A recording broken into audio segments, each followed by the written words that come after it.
I'm so excited to have my guest here today. She's a regular at the Round Table and writer on E's Chelsea Lately and stars in After Lately. She also has a new book out, Life as I Blow It, sharing her stories, her tales of love, life, and sex, not necessarily in that order. Please welcome Sarah Colonna. Thank you so much for joining me today at Miss Hollywood. I really appreciate it. Hi, thank you for having me. I actually really appreciate it too, so we're even.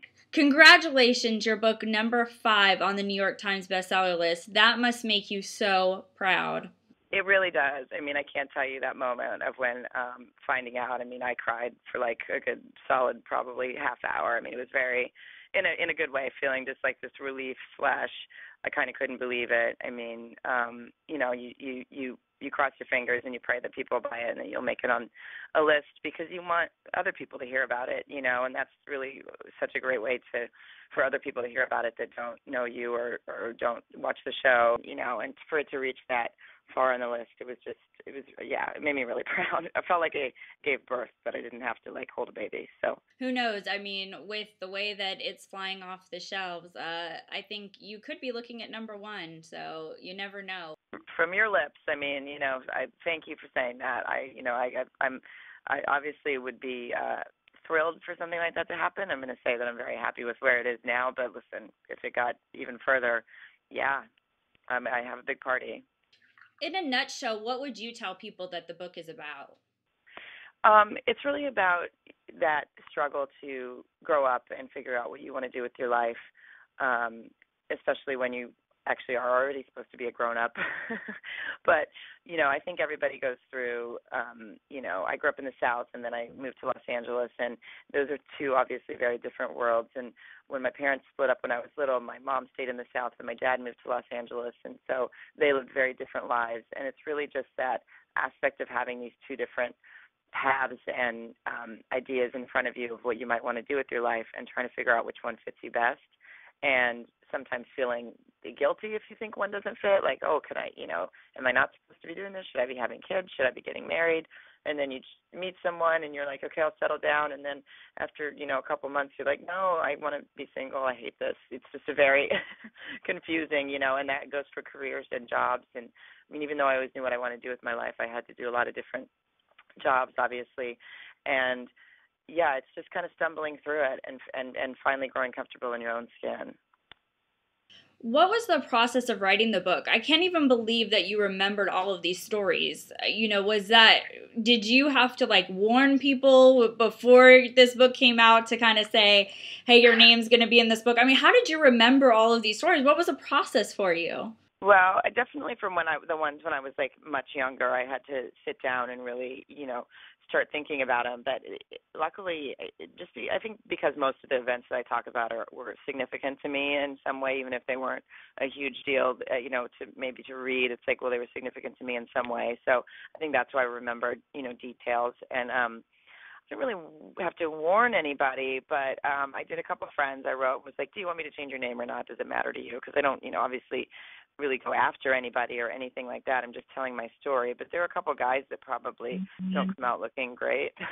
But that's their fault. I just changed their name. No. You're like, well, that's what you get for screwing me over. So whatever.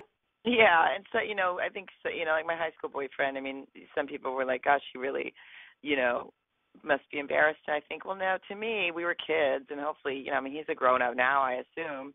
And you just think, well, hopefully everybody knows, that was a 16-year-old boy. Of course he cheated on me, We lived in a town of 70 people. I mean, of course he cheated on me. Did you have a favorite story looking back when you were writing some of these that you remembered? Did you say, oh, okay, that was one of my favorites to write? One of my favorites to write. I would think, let's see, I mean,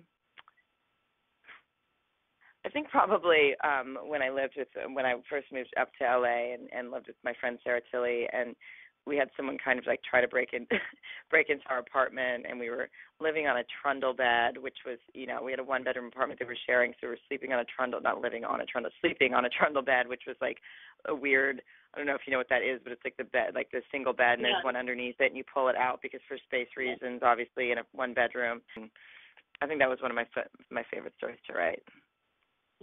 When you, in the book, you talk about that, growing up, you wanted to do acting and that you majored in theater. Is acting something that you still want to do? No, it is. That's one reason I love After Lately so much, because even though we're playing ourselves, there's still quite an element of, of acting to it, and it's still the, it's still like it's like a half-hour show. It's like being on a, I don't want to say sitcom, but similar. And actually I'm working on a pilot based on the book with Happy Madison, which is, Adam Sandler's company. So the idea for that would be that I would also star in it, playing myself, but keeping the stories in Arkansas and having, this woman in her 30s living in a small town in Arkansas and not having kids and not being married, and sort of the fun, ridiculousness that you run into when you're living a little bit of a non-traditional life in a more traditional town. So that would definitely be something I would, star in and get to play myself and get to act. I mean, obviously that's the ultimate dream come true, so we'll see. Yeah, I was going to ask you what's going on with the pilot, because I read that it got picked up by NBC, but then I read that I heard in another interview that you did that something happened and now it wasn't going through NBC.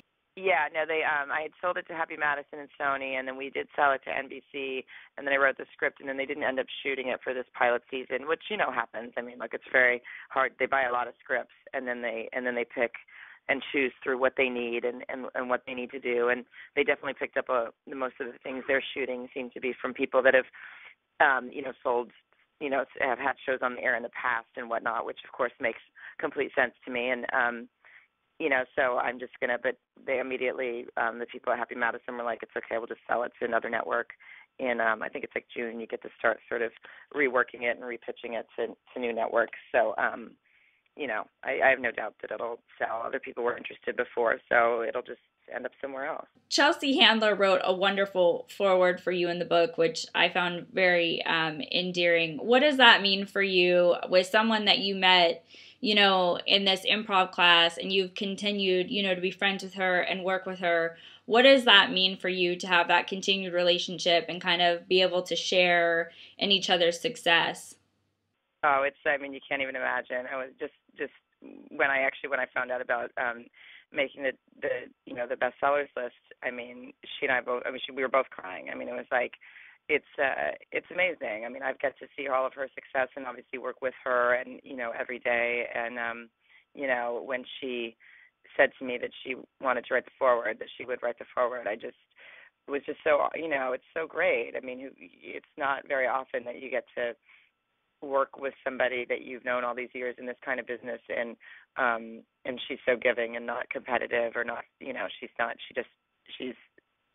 both of us are that way. What has this ride been like for you? You've been on Chelsea lately, then you have After Lately, and now with the book. It's been great. It's ups and downs, and it's been, a lot of work, and it's been, along the way, there's been some serious, bumps where you feel like you're not ever going to get there, but you just have to keep going. And I'm just really glad that I'm glad that I kept going, and I'm glad that I had the, people like friends and family behind me that wanted to see me succeed and would say, keep going, you'll get there. And, it feels good. Yeah. Well, congratulations on the book. Are you doing a book tour?